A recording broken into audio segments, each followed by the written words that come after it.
Hi everyone, and welcome to the channel. We're thrilled to have you here with us today.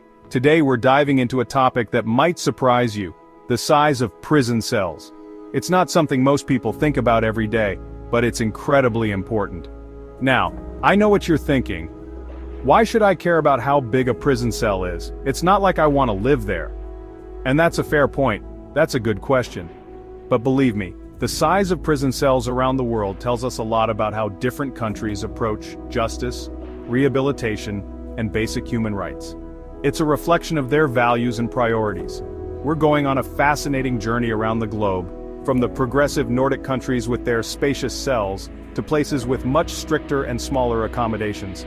We'll explore the largest prison cells in these countries, what amenities they offer, and the philosophies behind their designs. You'll be amazed at the differences.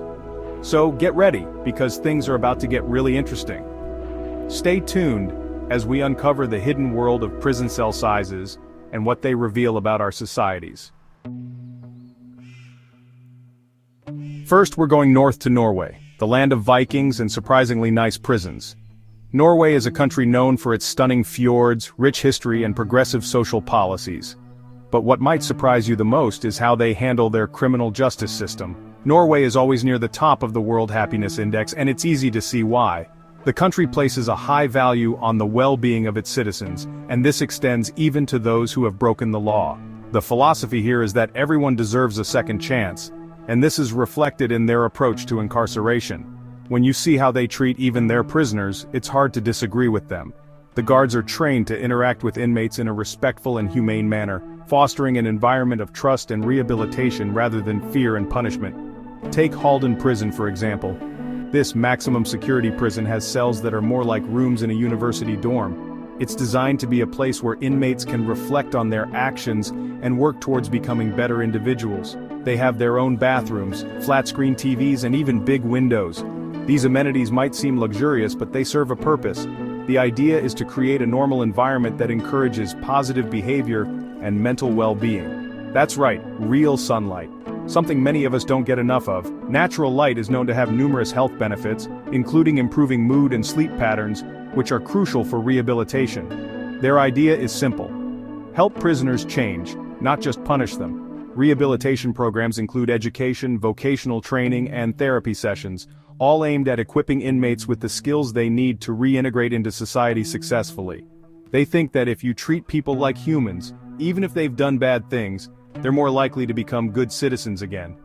This humane approach is based on the belief that everyone has the potential for change, and that a supportive environment can make a significant difference. And guess what? It seems to be working. Norway has one of the lowest rates of people going back to prison in the world. The statistics show that this approach not only benefits the inmates but also society as a whole by reducing crime rates and promoting social harmony. Of course, some people think these nice prisons are unfair to the victims of crime and that criminals should be punished, not pampered. This debate is ongoing with strong arguments on both sides about the best way to achieve justice and safety for all. It's a tricky problem with no easy answers. Balancing the needs of victims, the rights of prisoners, and the safety of society is a complex issue that requires careful consideration and ongoing dialogue. But one thing is clear. Norway's approach to prisons is unique and thought-provoking, offering valuable lessons for the rest of the world. Now let's go to the United States, the land of opportunity and, well, a lot of prisoners. The US is often celebrated for its freedom and opportunities, but there's a darker side to this narrative. The US has the highest number of people in prison in the world, which isn't a good thing. Overcrowding is a significant issue, with many facilities operating beyond their capacity. And while some prisons are better than others, big cells with nice views aren't common. Most inmates find themselves in small, cramped spaces that offer little comfort or privacy. Most cells are basic. Think concrete walls, metal beds, and a toilet. These cells are designed for functionality, not comfort, and they reflect the harsh reality of life behind bars. It's not all bad news. Some states are trying to make things better with education, job training, and mental health help. These programs aim to provide inmates with the skills and support they need to reintegrate into society, but there's still a lot to do. Despite these efforts, the system is far from perfect, and many inmates still face significant challenges. The big question in the US is, what's the point of prison? Is it purely for punishment, or is there a rehabilitative aspect to it? Is it to punish, to help people change, or both? This debate is ongoing with strong arguments on both sides. It's a question that causes a lot of arguments and one we won't solve today. But it's crucial to keep asking and exploring these questions if we want to create a more just and effective prison system. From the US, we go to Germany, known for being efficient and organized. Don't expect anything fancy in their prisons, this is Germany after all. But you will find clean and orderly prisons, and reasonably humane treatment. German prison cells, while not huge, are usually bigger than American ones.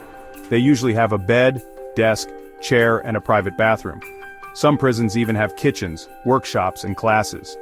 Germany wants to help prisoners return to society. They want to give prisoners the skills and support they need to live better lives. It's a practical approach that seems to work. Now we go to Japan, where being polite is important and personal space isn't. Japan has very little crime, partly because of its strict laws. Japanese prison cells are very simple. They have tatami mats, futons, and not much else. Prisoners don't have many things, and they follow a strict schedule. While the cells might seem bare, Japan focuses on helping prisoners through work and education. Prisoners have to work, and they learn useful skills. Now let's go to the United Kingdom, which has a long history of prisons. From the Tower of London to Newgate Prison, the UK has had some tough prisons. But don't worry, things are better now than when they used to lock people up for being in debt. While British prisons are sometimes overcrowded and don't have enough money, they are trying to make things better and help prisoners change. Modern British prison cells are much better than the old dungeons. They usually have a bed, toilet, sink, and a small desk. Some prisons offer education, work programs, and even gyms. Next stop, Australia, a country that started as a prison colony. So, they know a lot about prisons. While things are better than when they sent prisoners to the outback, Australian prisons aren't known for being luxurious. Australian prison cells are different depending on the prison, but generally, don't expect anything fancy. They have a bed, a toilet, and maybe a small table and chair. However, Australia is trying to reduce the number of people in prison and improve conditions. They are focusing on helping prisoners change, with programs for education, job training, and drug addiction. Let's go to Canada, known for friendly people and nice scenery. They also have surprisingly good prisons. Even with prisons, Canadians are nice. Canadian prison cells aren't fancy, but they are generally more humane and bigger than in many other Western countries. They have basic furniture, natural light, and sometimes even toilets in the cells, a big plus. The Canadian prison system focuses on helping prisoners change and return to society. They offer education, job training, and mental health support. They want to help prisoners fix the problems that led them to prison. Now we go to France, known for romance and good food and a complicated history with prisons. They stormed the Bastille, so they know about prison overcrowding. French prisons aren't very good. Overcrowding, poor sanitation, and a lack of resources are big problems. While they are trying to make things better, French prisons still have problems. French prison cells are different depending on the prison, but generally, don't expect anything fancy. They have basic things, not much space, and the system often doesn't have good healthcare or rehabilitation programs. Finally, we arrive in Russia, a country with a scary history of prisons. From the gulags to penal colonies, Russian prisons are known for being harsh. I'm not going to lie, Russian prison cells are small and not nice. They are cramped, often with many inmates in a small cell. Sanitation is often bad, healthcare is limited, and the conditions are harsh. While Russia is trying to make some changes, the prison system is still very secretive. Human rights groups are worried about torture, abuse, and unfair treatment in Russian prisons. So, there you have it. A look at the different sizes of prison cells around the world. From the nice cells in Norway to the much less nice ones elsewhere, it's clear that how a country treats its prisoners says a lot about its values. The question of what makes a good prison cell is complicated, but by looking at the differences and the ideas behind them, we can talk about how to improve prisons, help prisoners change, and what punishment really means.